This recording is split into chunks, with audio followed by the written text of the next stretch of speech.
So there are myths and misconceptions, and we are going to talk about those now. One is it is very common to get a UTI and not get any symptoms at all. This is partially true that in early stages, in the very early stages, you could have an infection and you may not have those symptoms. It will take a while for the bacteria to multiply in your urine and for them to have a symptom. But generally, UTIs do present with symptoms. The second is cranberry juice helps to treat UTIs. It is said that cranberry juice contains tannins, which actually prevent the most common bacteria that cause urinary infections, which is called E. coli. So cranberry juice prevents those E. coli to stick to the inside of your bladder. But the research on it is weak, it's inadequate, so you can still continue to have it as a beverage, but it's not going to be particularly effective for your UTI. That the most common bacteria that cause UTIs, which is E. coli, it's postulated that cranberry juice helps for that particular bacteria. And some studies do show a little benefit, but they're not very strongly supported studies.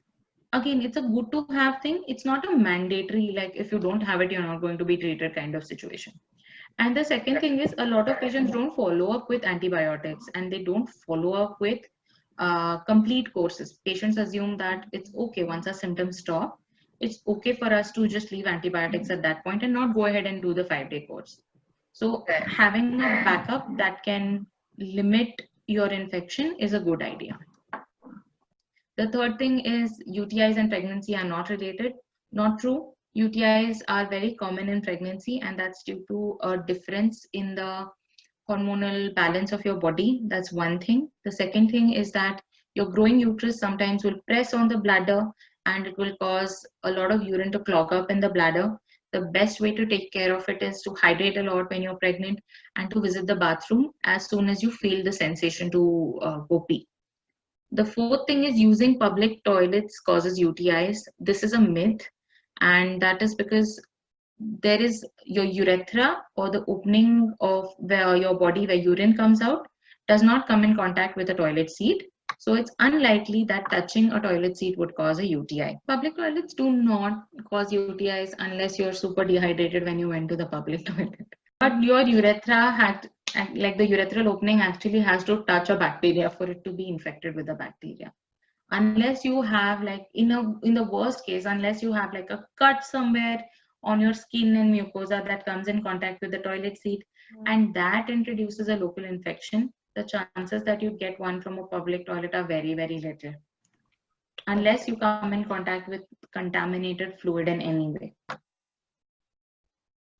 Does my risk go up for UTIs when I'm on a period? Yes.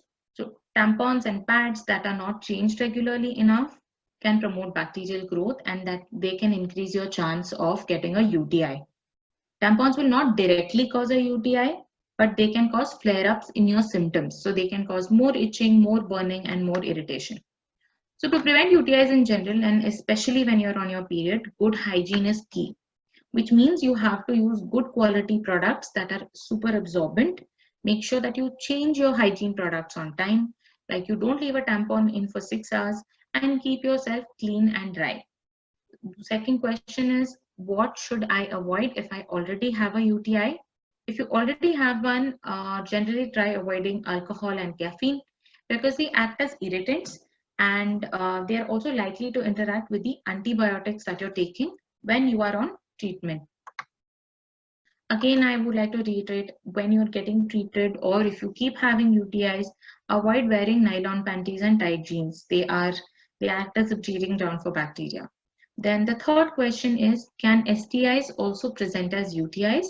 They do have similar symptoms like irritation and burning, but a detailed analysis of your sexual history and of your symptoms helps a doctor differentiate between the two. The fourth is, can UTIs delay or cause irregular periods? And no, but if both of them are happening on grounds of chronic stress or long time stress, it's possible that you are dehydrated and you have been under stress for a very long time. Then it's also possible that you could have irregular periods. But the two are not directly related and one does not cause the other. The fifth question is, can tampons increase the risk of infection? So tampons will increase pressure on your bladder if it's a heavy tampon, if it's not changed on time. So it can worsen symptoms and it can also increase the risk of a UTI. The sixth question is, does vitamin C really help UTIs? Now, for certain bacteria, if your urine is more alkaline, it's more easy for them to grow. What vitamin C does is it makes your urine more acidic. And some studies say that having vitamin C and making your urine more acidic is helpful in preventing them. But there is no real concrete evidence on it. Again, it's very good to take as a supplement, but it's not going to be likely that it gives you a lot of benefit. So a lot of patients have issues concerning sex and urinary tract infections in particular. We are going to break it down into some of the most common questions that we get pertaining to sex and UTIs. One is, can you have sex when you have a UTI? Yes. Although these symptoms can be irritating, they won't prevent you from having sex. Chances are that the sex will irritate sensitive portions of your urinary tract and make it even more uncomfortable. While engaging in penetrative sex or vaginal sex, your partner may introduce new bacteria from your colon into your urinary opening, and the condition can also worsen your UTI. It's also possible that the bacteria that are infecting your urinary opening can infect your vaginal opening and cause a vaginal infection. So a doctor's recommendation could be that you try to avoid it as much as possible until you're being treated and until you're free of UTI symptoms. Because, like I said, it may exacerbate your symptoms, it may introduce a new infection. It could also end up with you infecting your partner if you haven't used a barrier contraceptive. So if you do decide to have sex anyways, there are a few key things that you need to remember, and that is always wipe front to back, wash before and wash after, and use soap and water, use barrier protection, especially when you are engaging in penetrative sex. Find a position that's comfortable for both you and your partner. Generally, a lot of patients that do indulge in anal sex find out that anal sex is much less painful than vaginal sex when they have a UTI. Do not let your partner perform oral sex on you when you have a UTI, because you could end up infecting their throat. And do not change orifices. So do not indulge in anal sex to vaginal sex without changing a condom. But the general advice is that you stop having sex until your UTI is completely treated or cured. Because the tract it's infecting is different, right? It's not infecting your sexual tract, it is infecting the urinary opening. Your urinary opening is infecting the other person's urinary opening. Like, technically, we also touch in sex, but that doesn't mean that the diseases that are spread by contact are STIs, right? So it's something somewhere in that logic. You are infected because your partner's penis comes in contact with your urethra, not because your partner's penis is coming in contact with your vagina. And they are two different things.